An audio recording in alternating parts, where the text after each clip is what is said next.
50 bed का होता है, 100 बेड होता है, वो उपजिला अस्पताल होता है, उसका कैडर बड़ा होता है। तो ऐसे लोगों के लिए मैं निर्णय ज़्यादा, लेकिन मुझे जो समझने वाले लोग हैं, क्योंकि मेरे पे इतना बड़ा एहसान है मेरी जनता का कि विपरीत हालातों के अंदर भी मुझे इन्होंने हमेशा हिम्मत दी, मेरा साथ नहीं छोड़ा, हमेशा मेरे को आगे बढ़ाने का प्रयास किया। और हो सकता है कि इनकी दुआओं से अगर राजस्थान की सरकार में सिर हो जाता है इस नवलगढ़ का, तो और डबल मेहनत से काम होंगे, और ज़्यादा काम होंगे, सारे विभागों के अंदर काम होंगे। तो मेरी कोशिश यही है कि आम जनता को ज़्यादा से ज़्यादा रैली पहुँचाऊं। तमाम विषय पर बताया। अभी रोजगार के विषय में भी आप कर रहे हैं, जैसे सीमेंट फैक्ट्रियाँ लगी जी। हैं। तो किस तरह की प्राथमिकता रहेगी? पहले क्या क्षेत्र के लोगों के, जिले के लोगों किस तरह की प्राथमिकता आपकी रहेगी? देखिए, यहाँ पे 3 प्लांट आने प्रस्तावित थे आज से 12-13 साल पहले जी। और शुरू के अंदर मैं इस मामले के अंदर खिलाफ इसलिए था कि किसानों का ये कहना था कि हम लोग ज़मीन नहीं देना चाहते। तो मैंने उनसे वादा किया था कि भाई आप ज़मीन नहीं देना चाहते हो तो ज़बरदस्ती किसी को मैं नहीं करने दूंगा। तो 12 साल तक जब ये चला और उसके बाद में पता चला कि 4,500 बीघा ज़मीन तो किसानों ने बेच दी है, तो 500 बीघा ज़मीन बची हुई थी। तो फिर जैसे नोटबंदी के हालात बने, बेरोजगारी की दर बढ़ी और उसके बाद में कोरोना जैसा महाबीमारी आ गई, तो और बेरोजगारी बढ़ गई। लोग बाग जो कलकत्ता, अहमदाबाद, सूरत जहाँ भी काम कर रहे थे, वो विदेशों में काम कर रहे थे, बेचारे छोड़ के या उनको नौकरी से निकाल दिया गया, वो आके अब घर पे आ गए सारे के सारे। तो बेरोजगारी और ज़्यादा बढ़ गई है।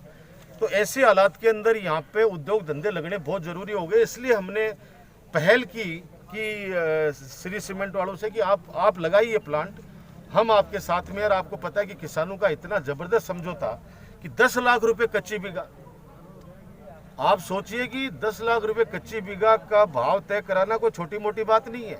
जहां प्लांट खत्म होता है उसके बाद में तो 1.5 लाख 2 लाख रुपए बीघा के अंदर भी लोग नहीं लेते हैं। और 1500 रुपये स्क्वायर फीट मकानों का।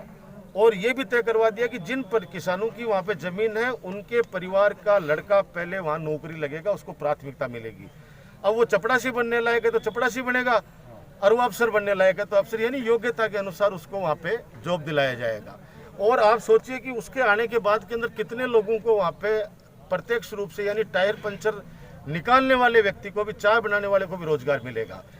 तो हमने उनसे अपील की है, लेकिन कुछ लोग उनमें बहुत ज़्यादा लालची है, 1-2 लोग जो इस तरह की बातें करते हैं कि हमें 20 लाख दो, 40 लाख दो। मैंने उनको भी कहा, अब मेरे पास कल भी आए किसान कि साहब आप कैसे भी करके आपका जो पूर्व समझौता था ना उसको लागू करवाइए।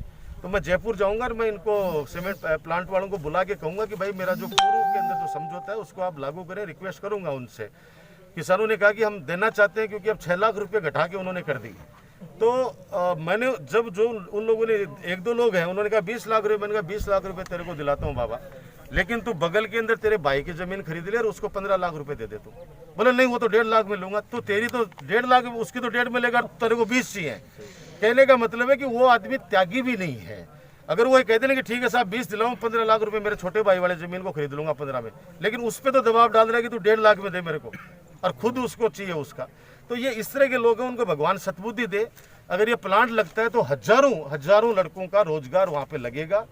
बच्चे जो घूम रहे हैं इस समय, आपको पता है सरकारी नौकरियों की हालत आप देख रहे हो, और जिस प्रकार से आर्थिक स्थिति, चाहे केंद्र सरकार हो चाहे राज्य सरकार हो, जैसे परिवार की आर्थिक स्थिति खराब हो गई आम आदमी की, वैसे इन दोनों सरकारों की हालत है। ये सच्चाई है, कोई माने या न माने, मैं तो खुल के कहने वालों में से हूँ कि न राजस्थान सरकार के पास पैसा है न केंद्र सरकार के पास, क्योंकि दोनों के पास पैसा कहाँ से आएगा? रेवेन्यू से। रेवेन्यू कहीं से नहीं आ रही है, क्योंकि काम धंधे सारे बंद पड़े हैं, हाहाकार मचा हुआ है। इसलिए ये सीमेंट प्लांट लगते हैं तो रोजगार लगने में बहुत आसानी होगी, लोगों को फायदा होगा। रेवेन्यू की बात करें तभी ये बड़ी हुई बिजली दे रहे हैं, सब तभी हो रही है, क्या मान? भाई बिजली बढ़ोतरी की तो मैं आपको आज बता दूं महंगी क्यों होती जा रही है कि 100 में से 10 लोग चोरी करते हैं। अब वो चोरी का जो सीधा प्रभाव किस में पड़ता है? वो सब पैसा किस में बढ़ता है? सब में बढ़ता है। आज अपने सीकर झुंझुनू के अंदर 80 करोड़ रुपए की लगभग रिकवरी बाकी पड़ी है। आप सोचिए, हमें भी तकलीफ होती है कि एक गरीब आदमी एक लट्टू जड़ा ले जाता है तो उसको ये 40-40 हज़ार रुपये के विचार बेचारे गरीब के भर के आ जाते हैं। लेकिन ऊपर से उनके भी अधिकारियों पे भी ऊपर से आदेश है कि भाई बिजली चोरी को रोको, लेकिन बहुत से लोग हैं जो उसमें फैक्ट्रियाँ चला रहे हैं। अब वो जैसे वो इतनी सेटिंग रखते हैं, तो हम चाह रहे हैं कि जो बड़े चोर हैं जो जिस जैसे फैक्ट्रियाँ चला रहे हैं, कोई मशीनें चला रहे हैं, और वो करके गरीब आदमी के ऊपर उसका भार पड़ रहा है। यानी अगर आज मैं यहाँ पे फार्म पे चोरी करूँगा तो पूरे गाँव पे उसका असर पड़ेगा, आप सोचिए। तो जो व्यक्ति बेचारा थोड़ी सी भी चोरी नहीं कर रहा वो क्यों भुगते उस बात को।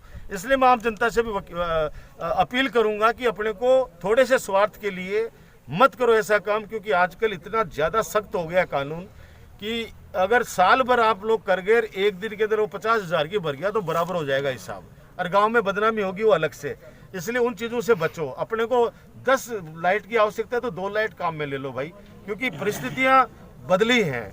इसलिए मेरा कहने का यही कि हम सरकार से भी मांग कर रहे हैं कि भाई ये चीज़ें, क्योंकि कृषि वाले में तो रुपया बढ़ाया नहीं है, घरेलू कनेक्शनों के अंदर पैसा बढ़ा दिया है, तो उसकी भी कर रहे हैं बातचीत। इम्यूनिटी पावर बहुत अच्छा खासा दिख रहा है, आप ऑर्गेनिक की तरफ भी रुख कर रहे हैं आप। मैंने कहा ना, जनता मेरी ताकत है।